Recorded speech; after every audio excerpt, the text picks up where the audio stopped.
निवडणुकीपूर्वीच आता राऊत आणि भाजपच्या नेत्यांमध्ये शिमगा सुरू झाल्याचं पाहायला मिळतंय। एकमेकांना हिन दाखवताना जिबेवर ताबा राहत नाही की काय असं दिसतंय, कारण संजय राऊत, आशिष शेलार आणि राधाकृष्ण विखेंकडनं आता कमरेखालची भाषा होतीये।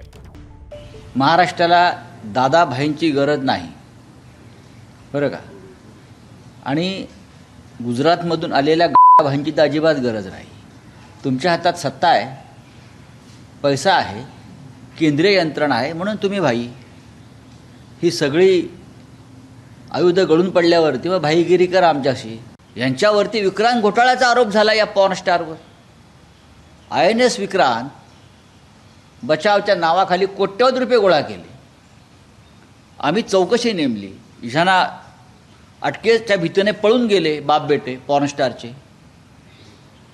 मग ह्यांनी सरकार आल्यावरती चौकशी थांबवली। देवेंद्रजींच्या वाक्याचा बाण संजय राऊत यांच्या योग्य शरीराच्या भागावर घुसलेला दिसतोय, आणि म्हणून अभिमन्यूसारख्या लढणाऱ्या देवेंद्र फडणवीसांनी जो बाण मारला तो संजय राऊत यांनी सांगावा, आता शरीराच्या कुठल्या भागात घुसलाय हे त्यांनी सांगावं। मला वाटतं हे वैफल्यातून होणारी टीका आहे, मग ते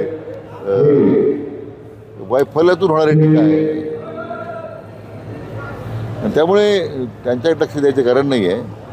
जो आता तंबू ठोकण्याचं यांना जे दुःख वाटतं, हा उद्याचा तंबूचा बांबू त्यांच्यामध्ये गेल्यानंतर त्यांना कळेल की भाजपची ताकद काय आणि सरकारची ताकद काय।